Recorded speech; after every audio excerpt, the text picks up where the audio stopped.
Hi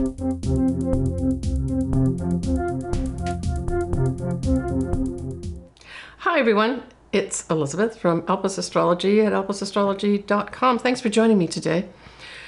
So this particular video I am making sort of, I guess, getting towards the latter part of January 2025, but it is for February 2025 astrology. So as usual, I'm going to do an introduction to generally give you the transits and what I think of them. Then I'm going to go on and do individual sun signs and or ascendants you pick, right?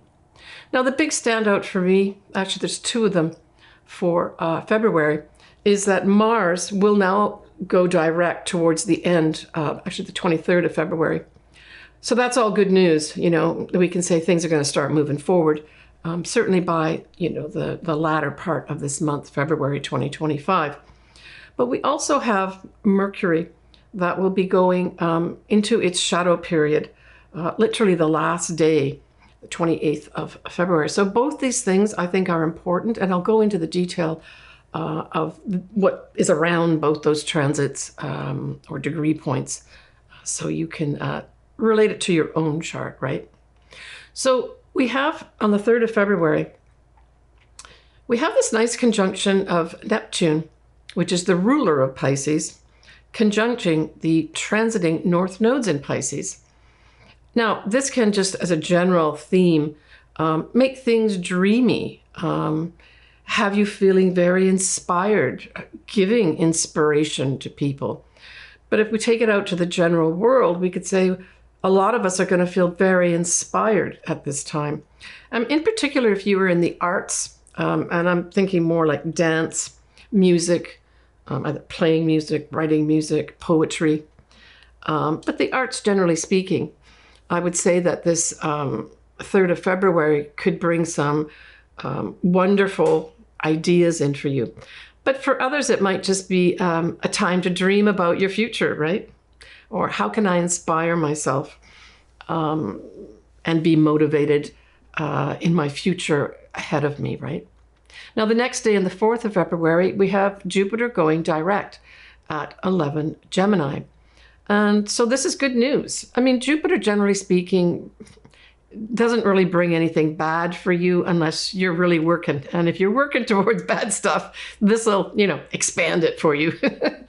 But generally speaking, this is a very positive transit as well. It may, generally speaking, bring in some good news for us, or maybe some news that's been held back for some reason, right? Because Gemini is all about communications, news, that sort of thing.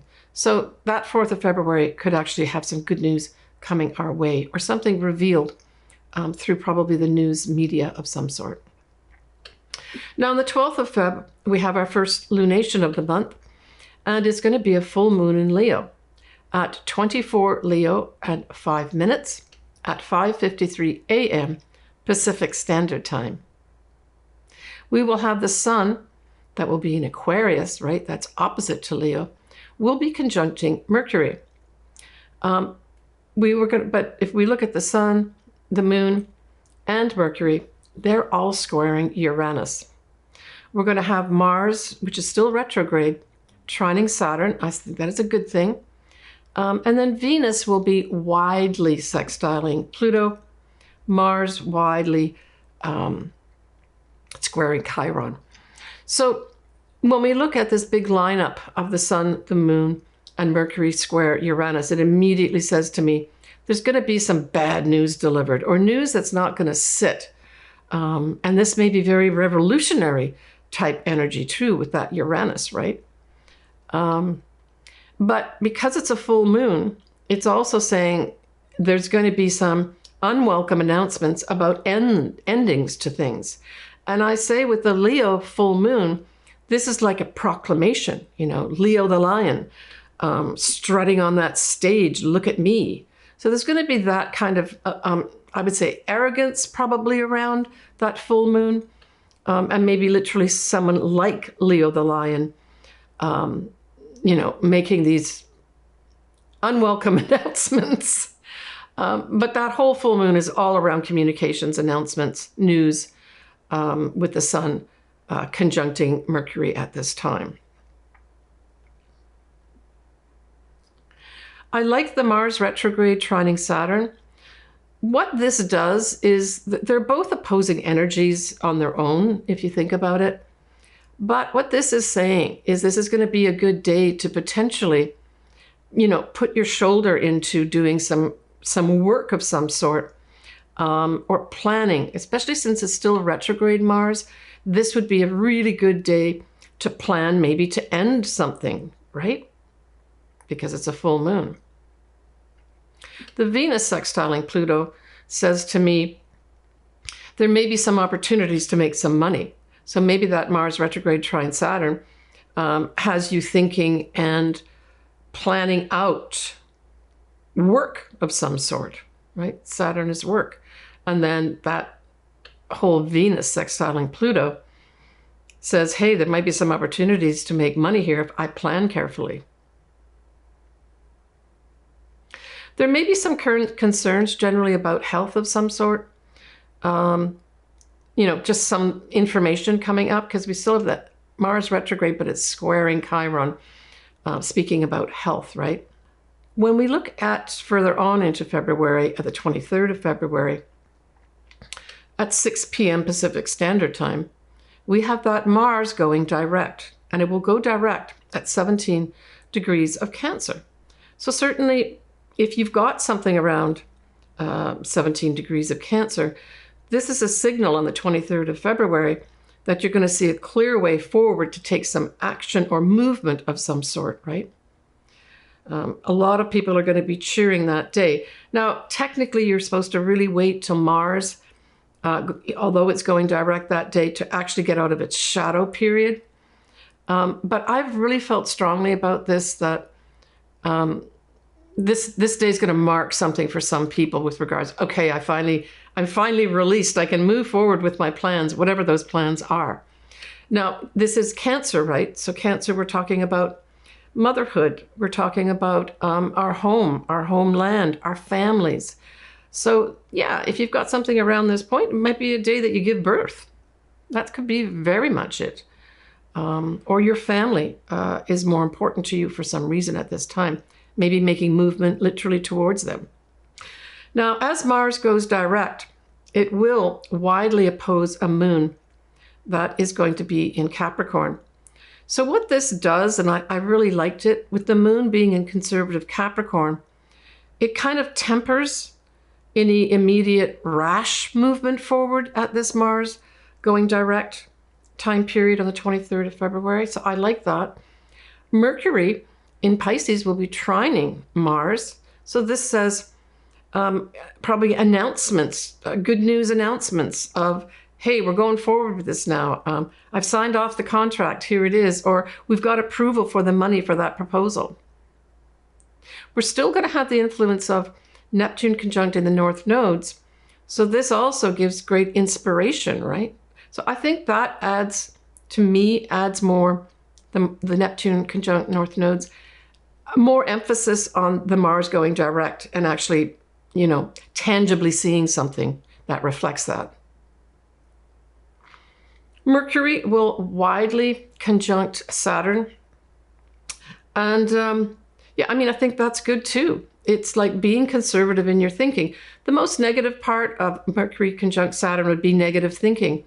So I would suggest that you take yourself out of that negative thinking, go for a walk or something like that. Distract yourself with some pleasant music, and that should solve that problem, hopefully. The other thing that I like too is that Mars trining Saturn, right? So Mars direct trining Saturn. Well, this gives you the ability to do precision work. So certainly if that also is something that you've been held back from doing in a way that you wanted to do it, any kind of precision work, right the way from literally cutting gemstones to, precision work with regards to putting a piece of equipment together or putting together the elements of a proposal. This particular, especially with the Mars going direct that time, really gives you a lot of great energy to put things in the precise way they're supposed to be. So our final lunation of the month is going to be a new moon in Pisces. So happy new year to all my Pisces viewers and clients. It's going to be on the 27th of February at 9 Pisces 40 minutes at 4:45 p.m. Pacific Standard Time. Now Mercury will widely conjunct the north nodes and not too far off Saturn as well. We're going to have Mars going direct, widely trining Saturn, and we already spoke about what that means a little bit earlier in this video. And then we have Mercury sextiling Uranus. I mean, this particular new moon has a pretty big lineup of planets in Pisces. I'm just looking at my chart here. But the thing, besides the sun and the moon being together at a new moon, there's a number of degrees between any of the planets or positions that are in Pisces. So it says to me that on the wider world level, I think there's going to be some reason to do a lot of new starts with regards to compassionate projects. I almost see this as like a compassionate committee with this lineup in Pisces, putting together some help for people who need it. And I mean, on a more personal level, this could be, I mean, Pisces can represent hidden places like hospitals. There may be some revisions with regards to hospital type things, compassion types things, right?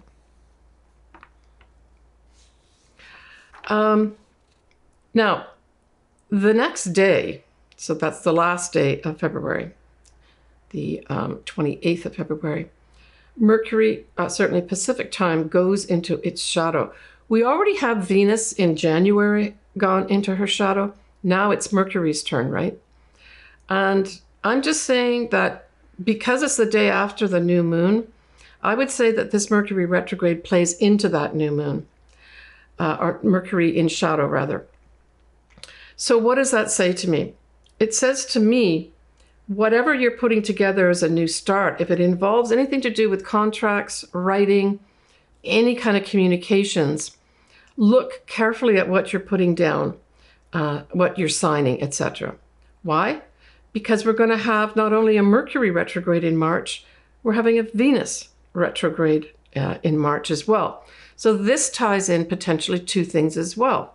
Money, right? Now we're talking about Venus. Money, love, and of course values.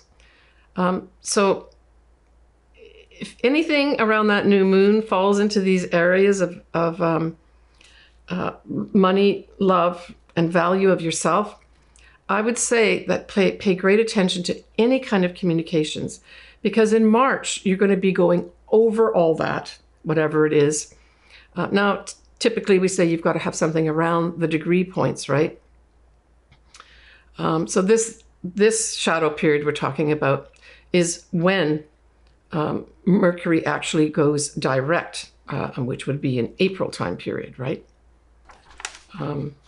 And that's going to be around 26 degrees of Pisces. So if you have something around 26 degrees of Pisces, pay attention to what it is, whatever planet or angle it is, because there's going to be some kind of big review or having to go back in March when both Mercury and Venus go retrograde. They start in Aries, retrograde back into Pisces, and then go forward again in April. So what does that all say? It says that whatever you do around that new moon on the 27th of February, or whatever is new, is going to be reviewed in March and probably not emerge into something concrete until April. Heads up on that. And the other thing too, let me just see here. Let me just finish off with the new moon in Pisces placements, and then I'm going to go into just a little bit of those two eclipses that are going to happen next month in March, because you need to know about them in this month of February.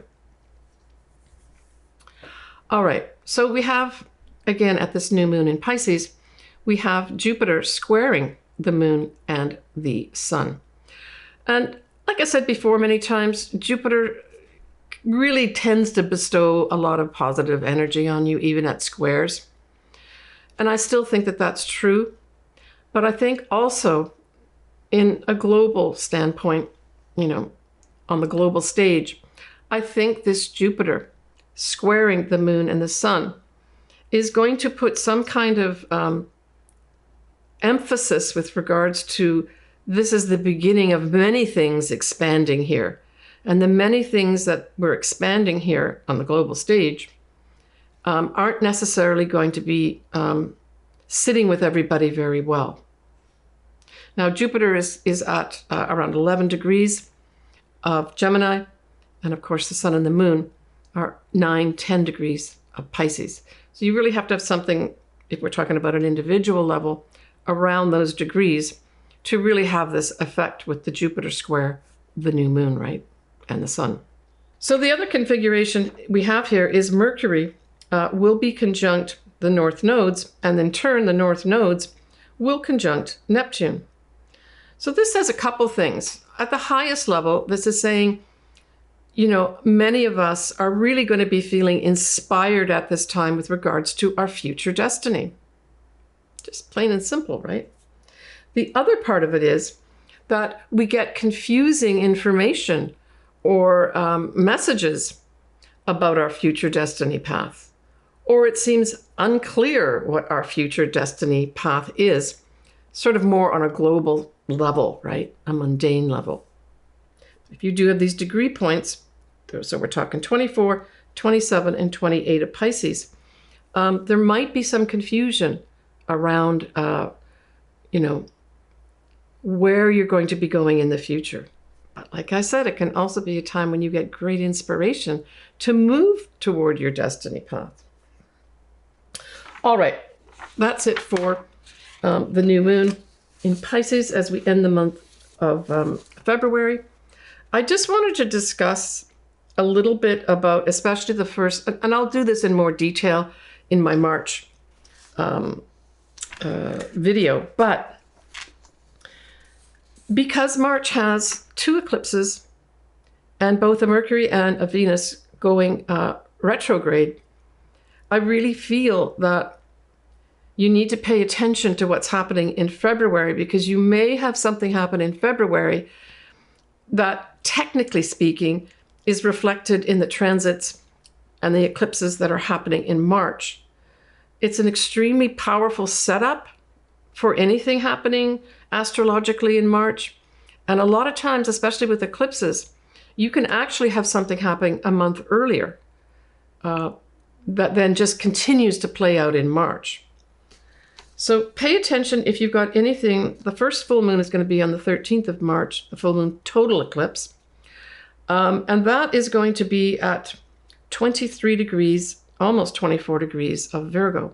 So especially if you've got something around that degree point, or even if it's the opposite sign, Pisces, where the sun will be, that's also 23, 24 degrees, in this case, Pisces, right? You've got Saturn conjunct that sun, and you've got the north nodes conjunct the sun. The moon itself, so the eclipsed moon itself, will be conjunct the south nodes in Virgo. So this says to me, this eclipse is emphasizing you're going to be letting go. And we've got a big involvement of Uranus too. Yeah, I mean, Uranus is going to be playing into, by sextile, Saturn, the sun, and the north nodes all in Pisces. And so I think there's going to be sudden removals, I guess is what I'm saying. Now, you really have to have something around these degree points for anything significant to happen. But if you do, I'd like you to be paying attention to that in February and not wait till this eclipse happens in March. I feel this eclipse, if you've got anything around it, these degree points, there's going to be some quick removals. But because that's a trine we're talking about with Uranus, I would say it's going to favor you in the long term. But sometimes when we have things taken away unexpectedly, we don't take it as a positive. And then that new moon eclipse in Aries is going to be on the 29th of March. And so that's at exactly 9 degrees of Aries. So that's the degree point you need to be looking at. But Mercury will be retrograde, and so will Venus be retrograde at that new moon eclipse in Aries. And so I would say that when we're also going to have Uranus playing into this too, where Saturn will actually be sextiling Uranus. So this also kind of indicates a sudden unexpected removals. And with Saturn, this could also involve karma of some sort as well. Okay, I'm going to talk about all those eclipses and everything, and the Mercury and the Venus retrograde as well in my March video, but I really wanted to give you guys a heads up on that. All right, so also, let's just do a little peek. All right, let's do that little peek of what is happening in March. We've already talked about both Mercury and Venus will be going retrograde. They both start around 9-10 degrees of Aries and then go back into Pisces, 24-26 Pisces, and that's going to happen in April time period. I've already spoken about the eclipses. I'll mention them again in terms of the dates and the degrees. 23 degrees of Virgo is the total eclipse in Virgo. It's going to be on the 13th of March.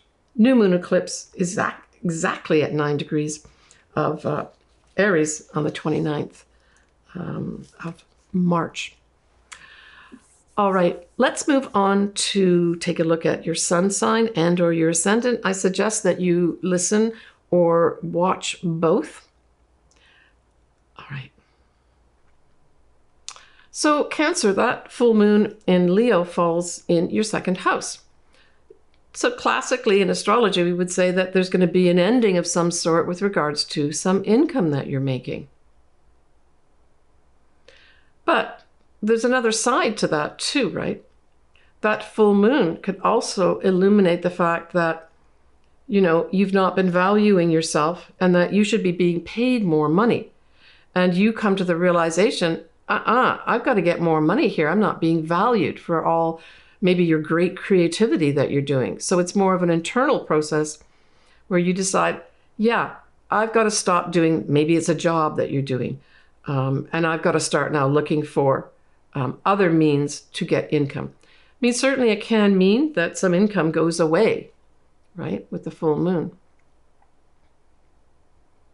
Yeah, so I really look at it as Cancer, you're going to be deciding that you're not getting enough money and that some new opportunities may come in for you that says, I've got to stop doing this in order to get more money or in order to get more value for yourself. And that's the activity that happens around this full moon for you. Certainly, Leo represents things like creative projects. It represents children and love.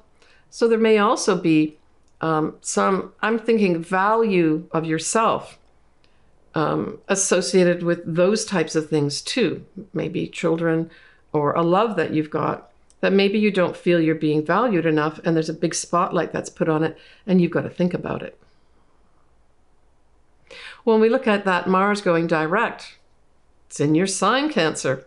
So certainly if Cancer, you have something around the 17-degree mark of Cancer, this could be a momentous time for you, right? Now it is getting towards the end of the month of February for this to occur. And typically we say Mars or any personal planet that's gone retrograde and gone direct, it has to go out of its shadow, which is a little further on, right? Well, into March. So, but this is going to be good news for you. If there's something you've wanted to move forward with, whatever it is, because the first house is everything kind of related to you.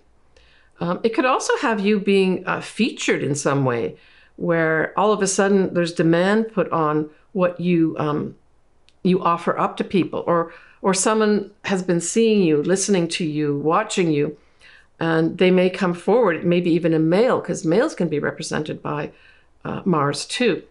And at this Mars going direct, they say, hey, we want you to do some, we want to work together with you. That could, nice opportunities for that could come in for you too. But if there's been any delays or any things that you've been held back and personal things that you've wanted to do that's not moved forward, this Mars going direct in your sign is going to give it to you. And it's going to give you a lot of energy that maybe you've not had. I mean, that's the other thing that Mars in your sign could have really brought down your energy with regards to it going in its retrograde. So your energy comes back, right? That can happen here too.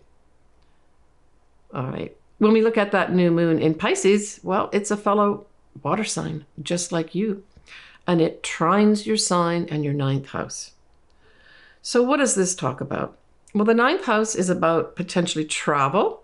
So there may be new opportunities for some Cancers to go to travel. And typically we're talking about like overseas travel, long distance travel here. For others, you may get an opportunity to publish something. And it doesn't have to be a tome or a huge book or anything like that. It could be just something that is published, and you get the opportunity here to do that. New starts, potentially in some legal matters, and these are very positive because it's a trine. Working with people overseas, in particular, like foreign people, foreign places may come up for you as a new activity. I mean, the ninth house also is what we value in life.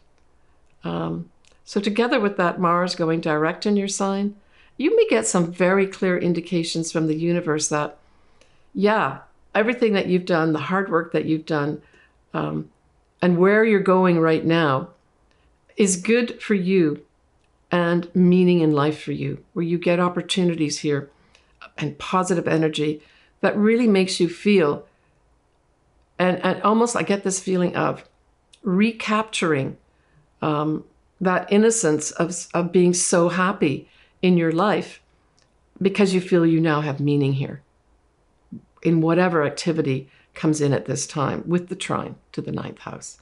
But overall, I see this as opportunities to go and travel. And with the Pisces part of it, it's on or is either on water or has something to do with water, right? And or spirituality. Take care, Cancer. So that's the end of my take on the general astrology for February.